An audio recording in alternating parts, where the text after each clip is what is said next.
Saudara hari ini sedang tawar hati. Karena masalah demi masalah demi masalah terjadi dalam hidup saudara. Tapi dengar saya baik, lihat saya. Saya mau katakan kepada jemaat yang saya gembalakan di tempat ini. Bahwa masalah itu tidak untuk selamanya. Yang setuju katakan amin. Tidak untuk selamanya. Ingat, setiap masalah itu ada expire date-nya. Ada apa? Apa yang saudara alamin di musim hidup saudara sekarang. Itu ada expire date. Tidak mungkin dong sampai selama-lamanya Tuhan mengizinkan saudara masalah terus. Tidak selamanya akan kayak gini Pak, Bu. Saudara-saudara yang saya kasih. Akan ada saatnya Tuhan akan memberikan terobosan besar bagi orang yang percaya. Kasih tepuk tangan yang paling meriah buat. Yes. Karena itu jangan tawar hati. Bapak saya dulu merokok, bapak saya umur 50. Saya memberitakan Injil kepada orang tua saya untuk berhenti merokok. Dia bilang gini, kamu ini belum banyak makan asam dan garam. Kamu jangan pernah ngajarin ya orang tua. Oh iya ya, saking semangatnya. Setiap saya pulang dari Bogor, orang tua saya injili untuk berhenti semua dari dosanya. Satu hari dia sakit, paru-parunya sebelah kiri hampir habis. Bapak saya itu hidup dengan paru-paru sebelah kanan saja. Dokternya bilang, Pak, kalau mau sembuh Bapak harus berhenti merokok. Lalu dia datang kepada saya, kata dokter, aku harus berhenti dari rokok. Bapak ini nggak bisa berhenti rokok. Saya bilang, Bapak mau? Kalau mau saya doakan Bapak bisa berhenti rokok. Dan dia bilang, aku mau berhenti. Saya doakan. Sejak hari itu umur 50 dia tidak lagi merokok. Dia berumur sampai dia dipanggil Tuhan 96 tahun dengan satu paru-paru. Jadi yang masih merokok, jangan tunggu kanker paru-paru. Kalau Tuhan mau merubah, jangan keraskan hati. Biarkan tuntas supaya nama Tuhan bisa dimuliakan lewat hidup saudara, keluarga saudara, pekerjaan saudara. Kadang banyak orang Kristen tuh suka ngomongnya kayak gini loh. Yang penting kan Tuhan tahu hatiku, Pastor. Yes, Tuhan tahu hatimu, saudaraku. Tapi coba saya tanya, saudara tahu hatinya Tuhan gak? Kok enak Tuhan terus yang tahu hatimu? Make sense gak? Saudara mau tahu gak hatinya Tuhan? Karena firman Tuhan ngomong loh, barang siapa mengasihi aku, dia melakukan perintahku. Itu hard truth, saudaraku. Saudara lakukan kesalahan dan saudara bilang, ups, yang penting Tuhan tahu hatiku. It doesn't work like that. Pelajari ketetapannya. Ikat perjanjian dengan dia. Jangan gampang-gampang bilang sama Tuhan, mana janjimu? Engkau lakukan bagianmu enggak? Jangan pernah putus pengharapan. Tuhan adalah sumber kekuatan. Miliki iman. Apapun yang terjadi dalam hidup kita, kalau kita percaya sama Tuhan, percayalah bahwa tidak ada yang terjadi dalam hidup kita tanpa seizin Tuhan. Percayalah bahwa segala sesuatu di dalam kontrolnya Tuhan. Minta Tuhan berdaulat atas hidupmu. Tuhan gak akan izinkan sesuatu terjadi di luar dari kehendaknya.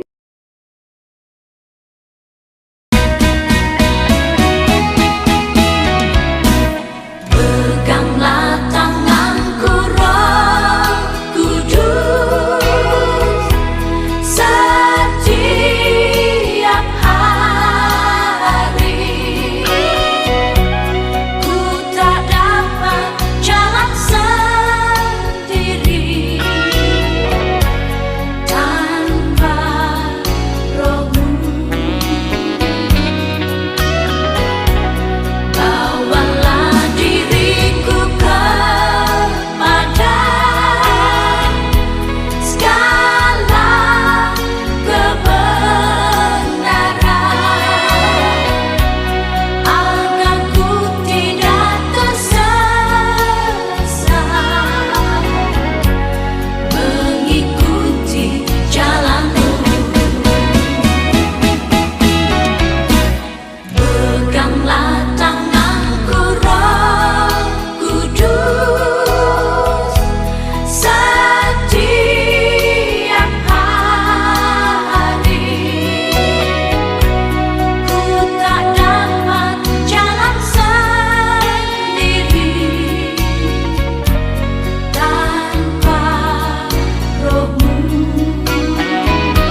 adalah sumber kekuatan.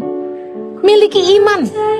Apapun yang terjadi dalam hidup kita, kalau kita percaya sama Tuhan, percayalah bahwa tidak ada yang terjadi dalam hidup kita tanpa seizin Tuhan. Percayalah bahwa segala sesuatu di dalam kontrolnya Tuhan. Minta Tuhan berdaulat atas hidupmu. Tuhan gak akan izinkan sesuatu terjadi di luar dari kehendaknya. Kematian orang percaya.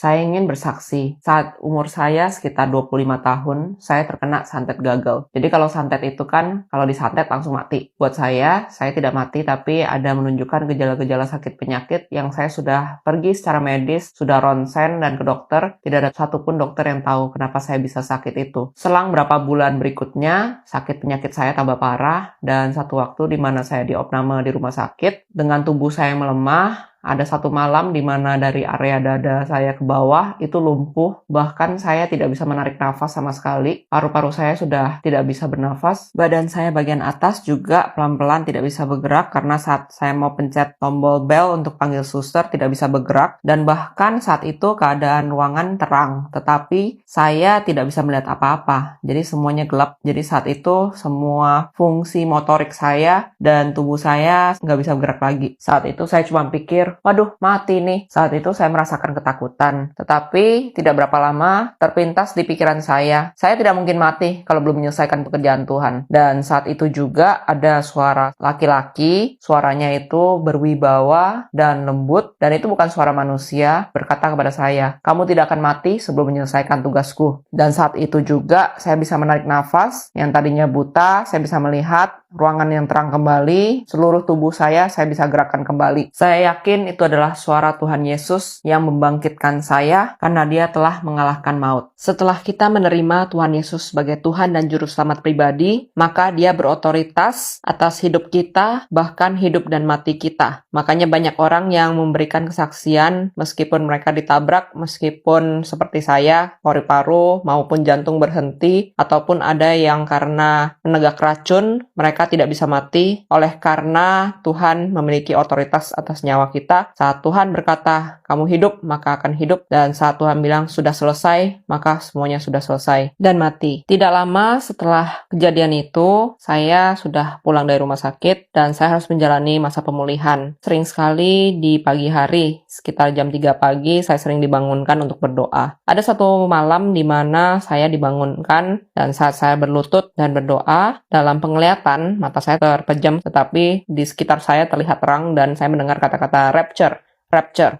Singkat cerita, saat itu saya diperlihatkan apa yang akan terjadi saat rapture itu terjadi. Saat itu saya melihat roh orang-orang yang mati di dalam iman, rohnya terang. Karena mereka memiliki tanda materai Roh Kudus, di mana mereka mengikatkan diri dan menjadi satu dengan Roh Kudus. Saat itu roh mereka diubahkan menjadi tubuh kemuliaan yang berjubah putih dan terangkat ke surga. Dan setelah itu adalah orang-orang yang beriman di sekitar saya diubahkan menjadi tubuh kemuliaan, berjubah putih dan meninggalkan semua barang-barang fana di dunia ini dan terangkat naik ke surga. Apa yang saya lihat saat itu sesuai dengan firman-Nya 2 Korintus 1 ayat 22, memateraikan tanda miliknya atas kita dan yang memberikan Roh Kudus di dalam hati kita sebagai jaminan dari semua yang telah disediakan untuk kita. 1 Korintus 6 ayat 17, tetapi siapa yang mengikatkan dirinya pada Tuhan menjadi satu roh dengan Dia. 1 Tesalonika 4 16 sampai 17, sebab pada waktu tanda diberi, yaitu pada waktu penghulu malaikat berseru dan sangkakala Allah berbunyi, maka Tuhan sendiri akan turun dari surga dan mereka yang mati dalam Kristus akan lebih dahulu bangkit. Sesudah itu, kita yang hidup yang masih tinggal akan diangkat bersama-sama dengan mereka dalam awan menyongsong Tuhan di angkasa. Demikianlah kita akan selama-lamanya bersama-sama dengan Tuhan. Semoga kesaksian ini memberkati teman-teman, menguatkan iman percaya bahwa Yesus memang sudah menang atas alam maut. Di dalam Tuhan Yesus ada jaminan kebangkitan badan, kehidupan kekal di surga memerintah bersama Tuhan Yesus. Anda dapat mendengar doa klub DNR atau perihal sakit penyakit di video saya yang lain. Tuhan Yesus memberkati.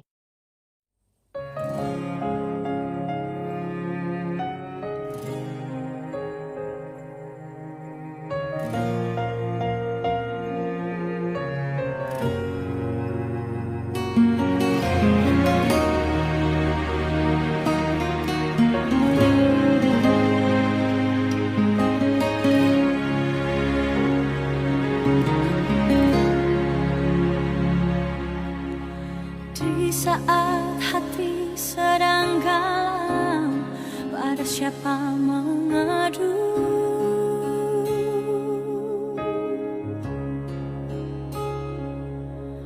Berharap pada dunia sia-sia.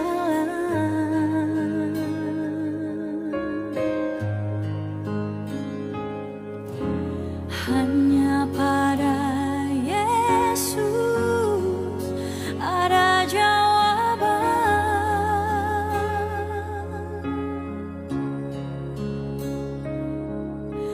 Datanglah padanya yang lelah, diberi kelegaan.